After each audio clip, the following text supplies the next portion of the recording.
Hi guys, I'm at the STS training facility today, here to see Sibusiso, Kotelo.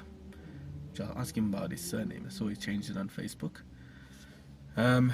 Just getting ready for the interview, getting my thoughts together. I have to say this is one that I've been looking forward to for a while. For me, Sibu is somewhat of an enigma. Not only in terms of his size, but in terms of the man that he seems to be, the man that I think he might be. So I'm really looking forward to learning more about him and sharing him with you as well, because I think he's a very special human being. Personally, I've never met him before, so let's go and find out. Sweet, much better. Yeah, okay, cool. Okay, good afternoon everybody. This is Dupes Mubin from the LaymansLament. It's a overcast, cool day in Johannesburg, and I'm sitting with a really cool guy, or someone I consider to be really cool. Sibusiso. Sibu, what is your surname? Because I noticed there was like a change on Facebook. It's actually Kotelo. Is it? Okay. Yeah. I had to move from my mom's surname to my dad's surname. Okay. Traditional stuff. Okay, cool. Yeah. Cool. So, Sibusiso Kotelo, you have it officially me. I said earlier that this is one of my most anticipated interviews. Yeah. I've been wanting to meet you for forever. Yeah. There's not many guys that in this country that are at 125 kilos. Yeah. So that's a pro level weight, pro level stature, Yeah. right? Yeah. And how old are you? 24. 24. Insane, right? Yeah. So this is going to be a bit differently, because for me, Sibusiso is,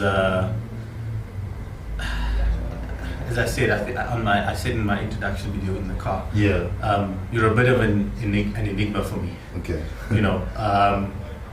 Generally, you have guys that at your size, at your age, they have a lot of arrogance about them. Yeah, no, 100%. So, I understand. Yeah. I'm really interested in getting to know you, actually, Yeah. more than anything else. So, Yeah. give me a brief history of Sibu. Yeah.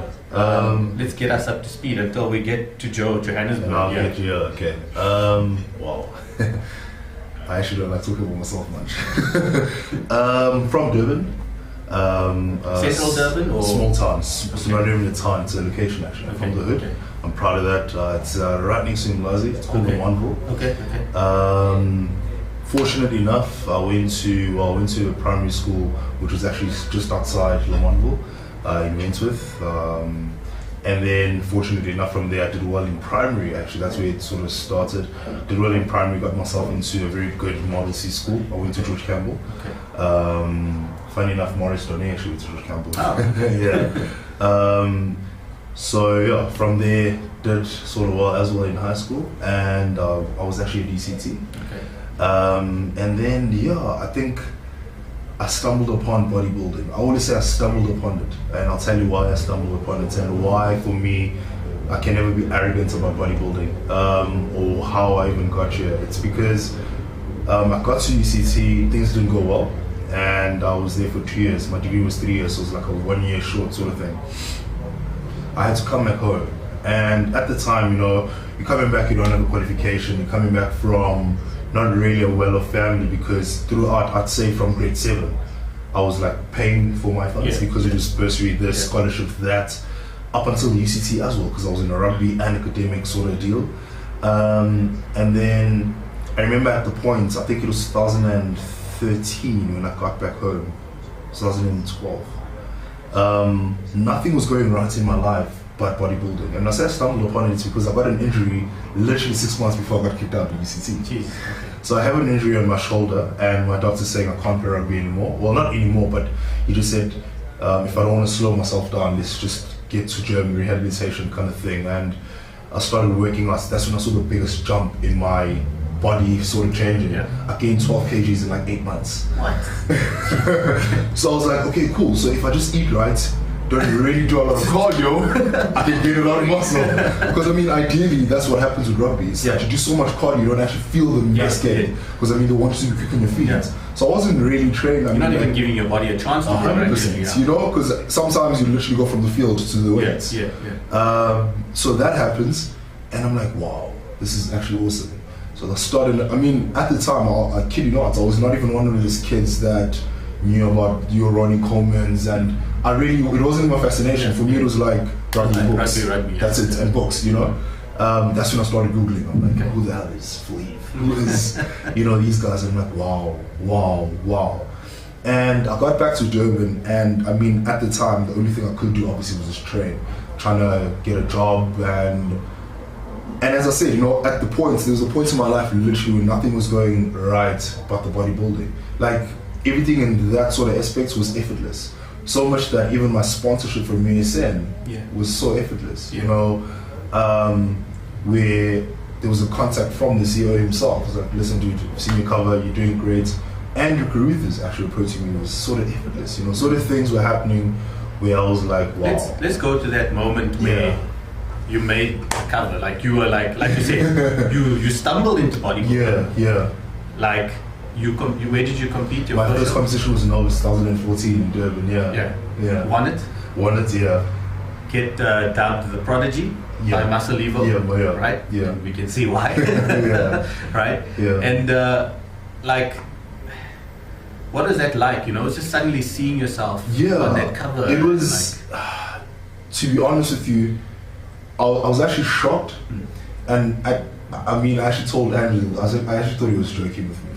I was actually on a road trip with my two mates coming to Johannesburg. One of my friends had an event coming up here, so he was like, you know what to do, let's just clear your brain, let's come up to Joburg and, you know, de-stress.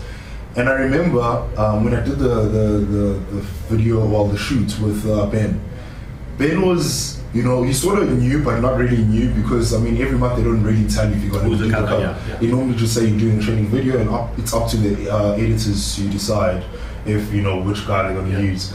So I remember Ben kept working, and it's like taking shots, and it's like, because he knew like it's either between myself or someone else, sort of thing. Because obviously he knows, you know. So he's like, okay, I think this is the cover shots. This is the cover shots. And in my head, I'm like, Ben, come on. Because at the time, honestly, not even at the time, I was really irrelevant. I'm really irrelevant. No one knows me. You know, they just know about this oversized kid that just dreams. You know. So he's like, this is a cover, man. Come on. You know, Andrew Hudson, with all respect, you know, Andrew Hudson is in the cover, Maurice Jonet is in the cover, and I'm looking at myself, I'm like, I can't be on the same caliber as these guys. Come on, let's get real. And so we start chatting to Andrew, you know, Andrew's like, Andrew Carruthers is like, how was your shoot? I'm like, no, it was great, I learned a lot. And, you know, because, I mean, when you do a shoot with Ben, the nice thing about it is that he doesn't just do a shoot, you know, he even, you know, tells you what looks great on you, you know, how he found you on stage. He even gives you feedback, which is great from a photographer's point of view, because the whole thing about bodybuilding obviously is presenting a good physique and how you pose and everything like that. So it was an experience as well. And 2 days later, I'm on the trip with my friends, and he's like, dude, I want to show you something. I'm like, okay. He's like, just give me 30 minutes. And he literally sent a picture of his laptop, he shot, and he sent it. He's like, you're on the cover. I'm like, no. At that moment, I'm like, no. So much that for like, I think an hour of the trip with my friends, I didn't tell them. Because I'm like, I'm not about to tell my friends I'm on the cover, and the next thing I'm like, oh guys, sorry. I'm not on the cover. So I'm like, no, Taz, it's lying. It's like, no, dude, really, you're on the cover? I'm like, no, I'm not. He's like, really, you are. And I think like about an hour later, just before we hit Johannesburg, that's when he sent me the actual picture. He's like, no, dude, this is how the layout is going to be. It's like, this is how it's going to look out. I'm like, wow. And again, you know, for me, it was like, I'm privileged. You know, I was one of the youngest guys. Well, how old are you? If I was 20, I was 23. No. I was 22. 22, sorry. But I was like one of the guys, you know, youngest guys. But if you're a junior, would have been 23 or under. Yeah, I was under 23, definitely. So I was 22. I was definitely 22. And I'm like, this is an experience and a half. You know, it's something I can look back on and be like, this is where my career started. You know, because being noticed, you know, like and the whole country is it started there. Yeah. It started there. It's mind blowing, and you can't even undervalue it because you actually realize as well. I think what's the most alarming part as well is that realizing the potential someone sees in you. Yes. Because as an athlete, we're very hard on ourselves. You know, you don't have big enough calves, you don't have big enough back. You need to work on this, you need to work on that. You know, by nature, I'm a recluse. I actually love keeping to myself, and so being put on that pedestal for me, it was still kind of like, you know. Yeah. But it's an experience. It's a beautiful, beautiful experience. Something that I can't even. Each time I go back to it, I feel all the emotions that came with me. You know, being in that. You know, you can't even undervalue that experience. That's special, guys. Yeah.